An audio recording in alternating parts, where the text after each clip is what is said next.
Hi hello guys, ನಮಸ್ಕಾರ. Welcome back to my YouTube channel. Guys, ಇವಾಗ business start ಮಾಡೋಕ್ಕೆ ತುಂಬ ಜನ ಪ್ಲ್ಯಾನ್ ಮಾಡ್ತಾ ಇರ್ತೀರಾ. ಸೊ ನನ್ನ ವೀಡಿಯೋಸಲ್ಲಿ ಆಲ್ಮೋಸ್ಟ್ ಮ್ಯಾಕ್ಸಿಮಮ್ ಬಿಸ್ನೆಸ್ ಬಗ್ಗೆನೇ ಮಾತಾಡೋದ್ರಿಂದ ಇದ್ರ ಬಗ್ಗೆನೂ ಮಾತಾಡಬೇಕು ಅಂತ ಅನ್ನಿಸ್ತು. ಅದಕ್ಕೋಸ್ಕರ ಇದ್ರ ಬಗ್ಗೆ ಮಾತಾಡೋಣ ಅಂತ ಬಂದೆ. Online business versus offline business, which is the best ಅನ್ನೋದು ತುಂಬ ಜನಕ್ಕೆ ಡೌಟ್ ಇರುತ್ತೆ ಗೈಸ್. ಆನ್ಲೈನ್ ಬಿಸ್ನೆಸ್ ಮಾಡೋದಾ, ಆಫ್ಲೈನ್ ಬಿಸ್ನೆಸ್ ಮಾಡೋದಾ, ಅಂದರೆ ಶೋರೂಮು ಅಂದರೆ ಒಂದು ಚಿಕ್ಕದಾಗಿ ಒಂದು ಅಂಗಡಿ ಓಪನ್ ಮಾಡ್ಕೊಳ್ಳೋಣ, ಸ್ಟಾರ್ಟ್ ಮಾಡೋಣ, ಈ ಥರ. ಆನ್ಲೈನ್ ಬಿಸ್ನೆಸ್ ಅಂದರೆ ನಾರ್ಮಲ್, ನಿಮ್ಗೆ ಗೊತ್ತಲ್ಲ, ವೆಬ್ಸೈಟು ಈ ಥರ ಓಪನ್ ಮಾಡ್ಕೊಂಡು ಮಾಡೋ ಅಂಥದ್ದನ್ನ ಆನ್ಲೈನ್ ಬಿಸ್ನೆಸ್ ಅಂತ ಅಂತಾರೆ. ಸೊ ತುಂಬ ಜನಕ್ಕೆ ಇದೊಂದು ಡೌಟ್ ಇರುತ್ತೆ. ಸೊ ಏನು ಮಾಡೋದು, ಏನು, ಯಾವ ಥರ ಅಂತ ಕನ್ಫ್ಯೂಷನ್ಸ್ ತುಂಬ ಇರುತ್ತೆ. ಸೊ ನನ್ನ ಕಡೆಯಿಂದ ಈ ರೀತಿ ಅನಿಸುತ್ತೆ. ಎರಡೂ ಬೆಸ್ಟ್, ಎರಡೂ ವರ್ಸ್ಟ್ ಅನ್ನೋಕ್ಕೆ ಎರಡೂ ಬೆಸ್ಟೇ ಗೈಸ್, ಎರಡೂ ಒಂದು ರೇಂಜಲ್ಲಿ ವರ್ಸ್ಟೇ ಅನ್ನೋ ಥರನೇ ಹೇಳ್ಬೋದು. ಯಾಕೆ ಅಂದರೆ ಎರಡರಲ್ಲೂ ನಿಮಗೆ ನೆಗೆಟಿವ್ ಇದೆ, ಪಾಸಿಟಿವು ಇದೆ. ಸೊ ಇದು ದಿ ಬೆಸ್ಟ್ ಅಂತ ಹೇಳೋಕ್ಕಾಗಲ್ಲ. ನನ್ನ ಕೇಳೋದಾದರೆ online business is the best. ಈಗಿನ ಅಟ್ ಪ್ರೆಸೆಂಟ್ ಸಿಚುಯೇಷನ್ಗೆ ಆನ್ಲೈನ್ ಬಿಸ್ನೆಸ್ಸು ನೆಕ್ಸ್ಟ್ ಲೆವೆಲ್ಲು ಅಂತಲೇ ಹೇಳ್ಬೋದು. ಅಂದರೆ ಫುಲ್ಲು ಇವಾಗ 50%, 70%, 80% ಬೆಟರ್ ದೆನ್ ಅದು ಅಂತ ಹೇಳೋಕ್ಕಲ್ಲ, 10 to 20% ಬೆಟರ್ ಅಂತಲೇ ಅನ್ಬೋದು. ಗೈಸ್, ಸಿಂಪಲಾಗಿ ಒಂದು ಹೇಳ್ತೀನಿ, ಆನ್ಲೈನ್ ಬಿಸ್ನೆಸ್ಗೂ ಆಫ್ಲೈನ್ ಬಿಸ್ನೆಸ್ಗೂ ಏನು ಡಿಫ್ರೆನ್ಸ್ ಜಾಸ್ತಿ, ಏನು ಮೇಜರ್ ಡಿಫ್ರೆನ್ಸ್ ಏನು ಬರುತ್ತೆ ಅಂತ ಹೇಳಬೇಕು ಅಂದರೆ ಸಿಂಪಲ್ ಗೈಸ್. ಆಫ್ಲೈನ್ ಬಿಸ್ನೆಸ್ಸು, ಒಂದು ಶೋರೂಮ್ ಓಪನ್ ಮಾಡ್ತೀರಾ ಅಂದರೆ ನೀವು ಇಲ್ಲಿ ಸರೌಂಡಿಂಗು 2 to 3 ಅಥವಾ 5 ಅಪ್ ಟು 5 ಕಿಲೋಮೀಟ್ರ್ವರೆಗೂ ಅಷ್ಟೇ ರೇಡಿಯಸ್ನ ಕವರ್ ಮಾಡಬಹುದು. ಸೊ ಅದಾದಮೇಲೆ ನೆಕ್ಸ್ಟು ನೀವು ಬೇರೆ ಇನ್ನೊಂದು ಬ್ರ್ಯಾಂಚ್ ಓಪನ್ ಮಾಡಿ ಅಥವಾ ಇನ್ನೊಂದು ಔಟ್ಲೆಟ್ ಓಪನ್ ಮಾಡಿ ಅಲ್ಲಿ ಸ್ಪ್ರೆಡ್ ಆಗಬೇಕಾಗುತ್ತೆ. ಈ ರೀತಿ ಸ್ಪ್ರೆಡ್ ಆಗ್ತಾ ಹೋಗಬೇಕಾಗುತ್ತೆ. ಆನ್ಲೈನ್ ಬಿಸ್ನೆಸ್ ಯಾಕೆ ಬೆಸ್ಟು ಅಂತ ಹೇಳ್ತೀನಿ ಅಂದರೆ ಖರ್ಚು ಕಡಿಮೆ. ಇವಾಗ ಒಂದು ವೆಬ್ಸೈಟ್ ಡೆವಲಪ್ ಮಾಡಿಸ್ತೀರಾ, ಅದಕ್ಕೆ one time investment. Website development ಮಾಡಿಸಿದ್ಮೇಲೆ ಅದಾದಮೇಲೆ ನೆಕ್ಸ್ಟು ಮಾರ್ಕೆಟಿಂಗ್ಗೆ ಇನ್ವೆಸ್ಟ್ ಮಾಡ್ತಾ ಹೋಗ್ಬೇಕು. ಸೋಷಿಯಲ್ ಮೀಡಿಯಾ ಮಾರ್ಕೆಟಿಂಗ್ ಅಂತಾರೆ. ಸೊ ಅದಕ್ಕೋಸ್ಕರ ಇನ್ವೆಸ್ಟ್ಮೆಂಟ್ ಮಾಡ್ತಾ ಹೋಗಬೇಕು. ಅದು ಬಿಟ್ಟರೆ ಬೇರೆ ಇನ್ನೆಲ್ಲೂ ನಿಮಗೆ ಪ್ರಾಡಕ್ಟ್ಗೆ ಒಂದು ಬರುತ್ತೆ, ಪ್ರಾಡಕ್ಟ್ ಖರ್ಚ್ಗೊಂದು ಬರುತ್ತೆ. ಅಂದರೆ ನೀವು ಏನು ತರಿಸ್ತೀರೋ, ಸೇಲ್ ಮಾಡ್ತೀರೋ ಅದಕ್ಕೆ ಖರ್ಚಾಗುತ್ತೆ. ಬಿಟ್ಟರೆ ಬೇರೆ ಇನ್ನೇಂತಕ್ಕೂ ಅಷ್ಟು ಖರ್ಚಾಗಲ್ಲ. ಅಂಗಡಿ ರೆಂಟ್ ಕಟ್ಟಬೇಕು ಅಂತಿರಲ್ಲ, ಬಾಡಿಗೆ ಕಟ್ಟಬೇಕು ಅಂತಿರಲ್ಲ, ಎಕ್ಸೆಟ್ರಾ ಈ ರೀತಿ ಎಲ್ಲ ಕನ್ಫ್ಯೂಷನ್ಸ್ ಇರಲ್ಲ. ಸೊ ಇವೆರಡರಲ್ಲಿ ಯಾವ್ದು ಬೆಸ್ಟು, ಯಾವ ಥರ ಮಾಡಬಹುದು ಗೈಸ್? ನೀವು ಎಲ್ಲ ಥರ ಕ್ಯಾಟಗರಿಗೂ ಆನ್ಲೈನ್ ಬಿಸ್ನೆಸ್ ಸೆಟ್ ಆಗುತ್ತೆ ಅನ್ನೋದು ಮೂರ್ಖತನ.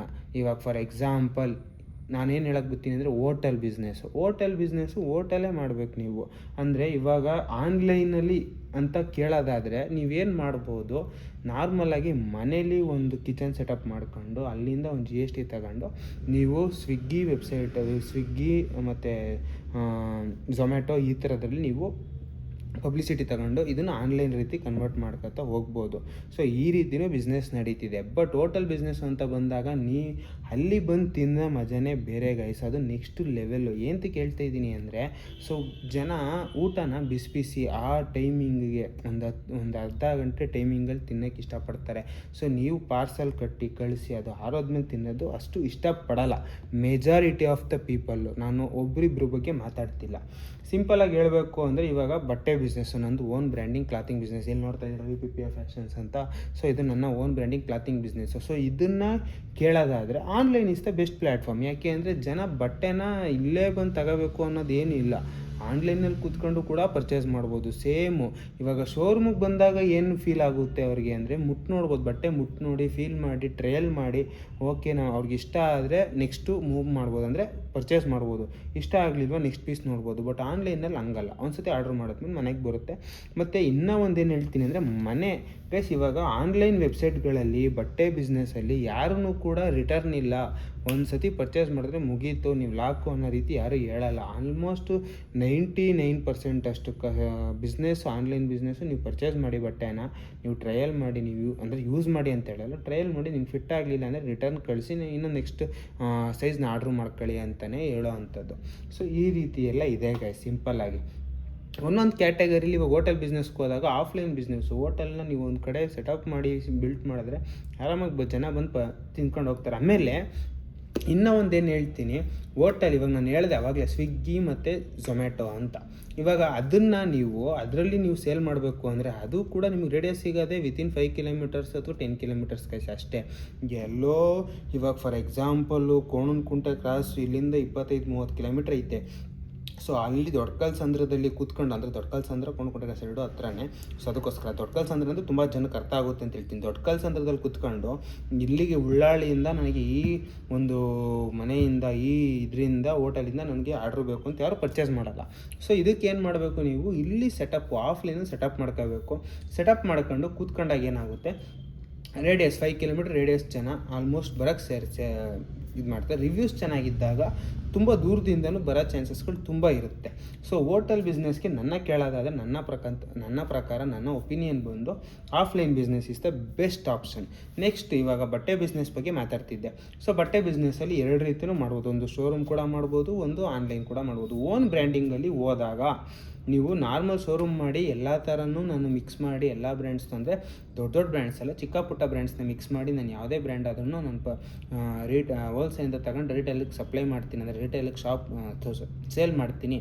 ಹೋಲ್ಸೇಲಿಂದ ಪರ್ಚೇಸ್ ಮಾಡ್ತೀನಿ, ರಿಟೇಲಲ್ಲಿ ಸೇಲ್ ಮಾಡ್ತೀನಿ ಅಂತ ಆದರೆ showroom is the best option. ಅದರಲ್ಲೂ ಕೂಡ ಓನ್ ಬ್ರ್ಯಾಂಡಿಂಗ್ ಕ್ಲಾತಿಂಗ್ ಬಿಸ್ನೆಸ್ ಹೋಗ್ತೀನಿ ಅಂದರೆ website is the best option. ಯಾಕೆ ಅಂದರೆ ಓನ್ ಬ್ರ್ಯಾಂಡ್ ಕ್ಲಾತಿಂಗಲ್ಲಿ ನಿಮಗೆ ಕಲೆಕ್ಷನ್ಸ್ ಕಡಿಮೆ ಇರುತ್ತೆ, ಕ್ವಾಂಟಿಟಿ ಜಾಸ್ತಿ ಇರುತ್ತೆ, ನೀವು ಅದನ್ನು ಸೇಲ್ ಮಾಡಬೇಕು, ಅದ್ರ ಕಡೆ ಕಾನ್ಸಂಟ್ರೇಟ್ ಮಾಡಬೇಕು. ನೀವು ಆಫ್ಲೈನ್ ಶೋರೂಮಲ್ಲಿ ನೀವು ಜಾಸ್ತಿ ಕಾನ್ಸಂಟ್ರೇಟ್ ಮಾಡೋಕ್ಕಾಗಲ್ಲ. 2 ಕಡೆಯೂ ಕಾನ್ಸಂಟ್ರೇಟ್ ಮಾಡಿ ಬೆಳಿತೀನಿ ಅಂದರೆ ಒಂದು ಸ್ವಲ್ಪ ಕಷ್ಟ ಇದೆ. ನೆಕ್ಸ್ಟ್ ಲೆವೆಲ್ ಟಾಸ್ಕ್ಗಳಿರುತ್ತೆ, ಅದನ್ನೆಲ್ಲ ನೀವು ಕಂಪ್ಲೀಟ್ ಮಾಡ್ತಾ ಹೋಗ್ಬೇಕು. ಅಂದರೆ ಟಾಸ್ಕ್ ಅಂದರೆ ಒಂದೊಂದಾದ್ಮೇಲೆ ಒಂದೊಂದು ಟಾಸ್ಕ್ಗಳು ನಿಮಗೆ ಬಿಲ್ಟ್ ಆಯ್ತಾ ಹೋಗುತ್ತೆ, ಅದನ್ನೆಲ್ಲ ಕಂಪ್ಲೀಟ್ ಮಾಡ್ಕೊತಾ ಹೋಗ್ಬೋದು. So online platform is the best option ಅಂತಲೇ ಹೇಳ್ಬೋದು. ಇವಾಗ ಬೇರೆ ಥರ ಬಿಸ್ನೆಸ್ಸು ತುಂಬ ಇದೆ ಗೈಸ್. ಇವಾಗ ಕಾಂಟಿನೆಂಟಲ್ ಸ್ಟೋರು ಅದನ್ನು ಕೂಡ ಸೇಮು ನಿಮಗೆ ಆಫ್ಲೈನಲ್ಲಿ ಇಟ್ಟರೆ ಬೆನಿಫಿಟ್ ಜಾಸ್ತಿ. ಸೊ ಜನ ಆಚೆ ಬರ್ತಾರೆ, ಇದು ಮಾಡ್ತಾರೆ, ಹೋಗ್ತಾರೆ. ಸೊ ಇವಾಗ ನೀವೆಲ್ಲ ಹೇಳ್ಬೋದು, ಇವಾಗ ಬ್ಲಿಂಕಿಟ್ಟು, ಜೆಪ್ಟೋ ಈ ಥರದೆಲ್ಲ ಬಂದ ಮೇಲೆ 10 ನಿಮಿಷಕ್ಕೆ ಡೆಲಿವರಿ ತಗೋತಾರೆ, ಸಿಗರೇಟ್ ಕೂಡ ಮನೆಗೆ ತರಿಸ್ಕೊಡಿತಾರೆ.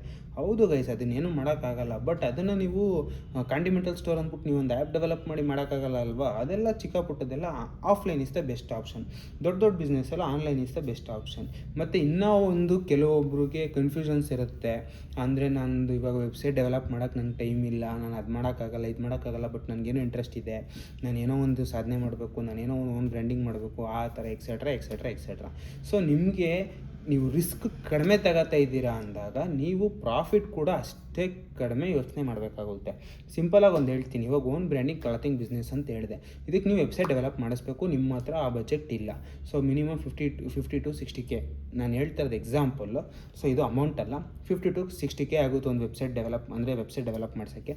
ಸೊ ನೀವೇನು ಮಾಡ್ತೀರಾ, ನನ್ನ ಹತ್ರ ಇರೋದೇ ಬಜೆಟ್ಟು 1 lakh ಅಥವಾ 2 lakh. ನಾವು ಪ್ರಾಡಕ್ಟ್ಸ್ ಮಾತ್ರ ತರಬೇಕು, ನಾನು ಬೇರೆ ಇದ್ರ ಮೇಲೆಲ್ಲ ಖರ್ಚು ಮಾಡೋಕ್ಕೆ ನನಗೆ ಇಂಟ್ರೆಸ್ಟ್ ಇಲ್ಲ.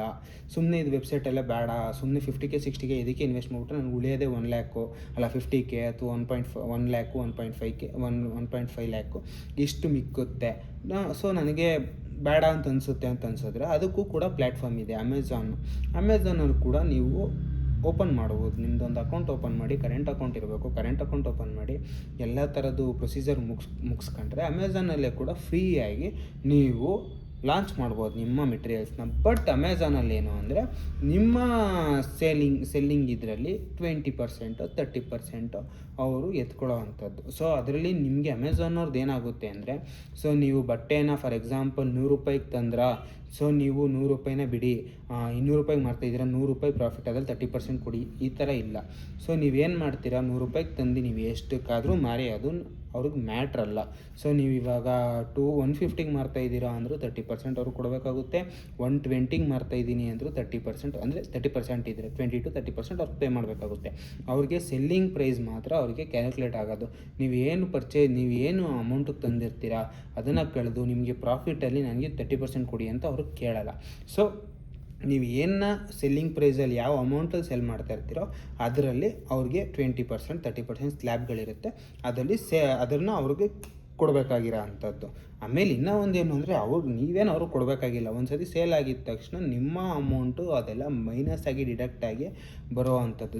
ಯಾಕೆಂದರೆ ನನಗೆ ಇದ್ರ ಬಗ್ಗೆ ತುಂಬ ಕ್ಲಾರಿಟಿ ಇಲ್ಲ, ಯಾಕಂದರೆ ನಾನು ಅಮೆಝಾನು ಫ್ಲಿಪ್ಕಾರ್ಟಲ್ಲಿ ಇನ್ನೂ ಲಾಂಚ್ ಮಾಡಿದ್ದೆ ನನ್ನ ಪ್ರಾಡಕ್ಟ್ನ. ಸೊ ಹಂಗಾಗಿ ಇದ್ರ ಬಗ್ಗೆ ನನಗೆ ಅಷ್ಟು ಕ್ಲಾರಿಟಿ ಇಲ್ಲ. ಸೊ ಅದಾದಮೇಲೆ ನೆಕ್ಸ್ಟ್ ಇನ್ನೊಂದೇನು ಹೇಳ್ಬೋದು, ಇನ್ನೊಂದು 2-3 ಎಕ್ಸಾಂಪಲ್ ತಗೊಂಡ್ರೆ, ಇವಾಗ ಫಾರ್ ಎಕ್ಸಾಂಪಲ್ ಪೆಟ್ರೋಲ್ ಬಂಕ್ ಅಂತ ತುಂಬ ರೀಸೆಂಟಾಗಿ ವಿಡಿಯೋ ಮಾಡಿದೆ. ಸೊ ಪೆಟ್ರೋಲ್ ಬಂಕ್ನ ನೀವು ಆನ್ಲೈನಲ್ಲಿ ಏನೇ ಮಾಡಿದ್ರು ಮಾಡೋಕ್ಕಾಗಲ್ಲ. ಸೊ ಪೆಟ್ರೋಲ್ನ ಆನ್ಲೈನಲ್ಲಿ ಸೆಲ್ ಮಾಡೋಕ್ಕಾಗಲ್ಲ. ಸೊ ಅದನ್ನು ಆಫ್ಲೈನಲ್ಲೇ ಮಡಗಬೇಕು. ಅದಾದಮೇಲೆ ಬೇಕ್ರಿನೂ ಕೂಡ ನೀವು ಆಫ್ಲೈನಲ್ಲೇ ಮಡಗಿದ್ರೆ ತುಂಬ ಬೆಸ್ಟು. ಯಾಕೆ ಅಂದರೆ ನೀವು ಶೋರೂಮ್ ಓಪನ್ ಮಾಡಿ ನೀವು ಅದನ್ನು ಗೈಸ್ ಇವಾಗ ತಿನ್ನೋ ಪದಾರ್ಥಗಳು ಏನೇನು ಮಾಡ್ತೀರಲ್ಲ, ಅಂದರೆ ಬಿಸ್ಕೆಟ್ಸ್ ಇವೆಲ್ಲ ಬಿಡಿ.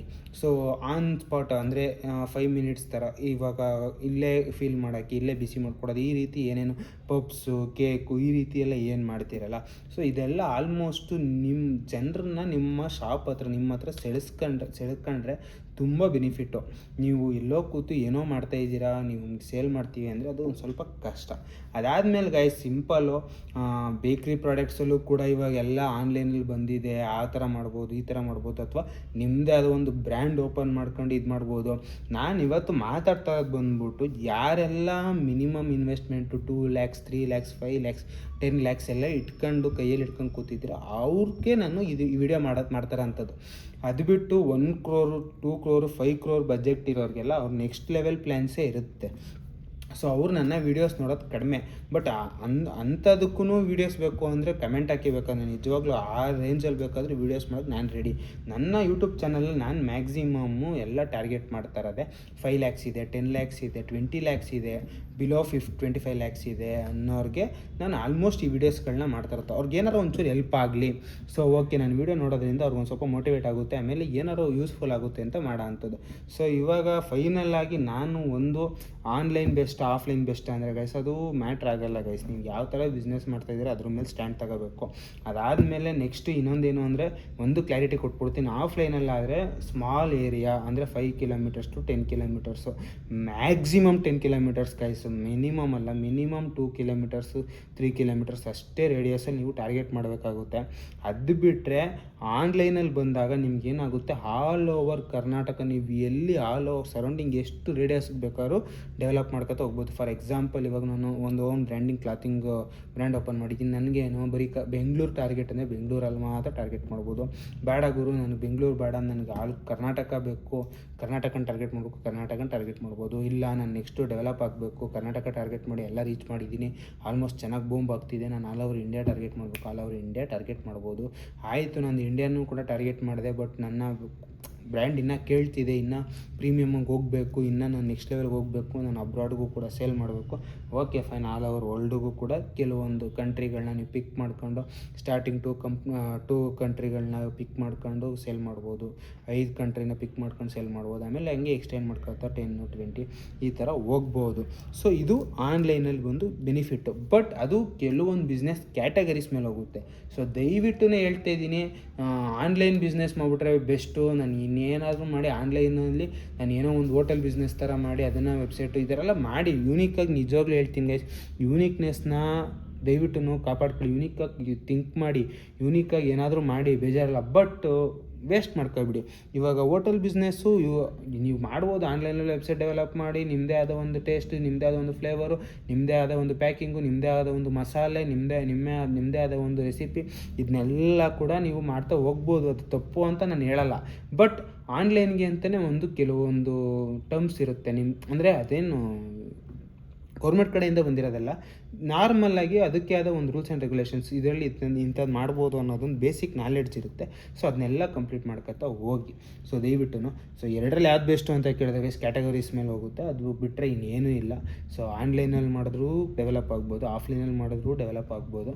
ಸೊ ನೀವು ಯಾವ ಥರ ಯಾವ ಕ್ಯಾಟಗರಿ ಮೇಲೆ ವರ್ಕ್ ಮಾಡ್ತಾಯಿದ್ದೀರೋ ಅದ್ರ ಮೇಲೆ ನೀವು ಫುಲ್ ಪ್ಲ್ಯಾನ್ ಮಾಡಿ ಆಮೇಲೆ ಲಾಂಚ್ ಮಾಡೋಕ್ಕೆ ಟ್ರೈ ಮಾಡಿ, ಆನ್ಲೈನ್ ಆಗಲಿ ಆಫ್ಲೈನ್ ಆಗಲಿ ಎರಡೂ ಅಂತ ಹೇಳ್ತಾ. ಸೊ ಗೈಸ್, ಇವತ್ತು ವೀಡಿಯೋ ಸ್ವಲ್ಪ ಲೆಂತಿ ಆಗೋಯಿತು, ಬಟ್ ಈ ವಿಡಿಯೋ ತುಂಬ ಇನ್ಫಾರ್ಮೇಟಿವ್ ಆಗಿತ್ತು ಅಂತ ನನಗೆ ಅನಿಸುತ್ತೆ. ಸೊ ದಯವಿಟ್ಟು ಇಷ್ಟ ಆಗಿರೋದು ಲೈಕ್ ಮಾಡಿ, ಶೇರ್ ಮಾಡಿ ಅಂತ ಹೇಳ್ತಾ ಗೈಸ್, ಇವತ್ತಿನ ವೀಡಿಯೋ ಇಲ್ಲಿ ನಿಲ್ಲಿಸ್ತಾ. Love you, lots of love, take care, bye guys, signing of.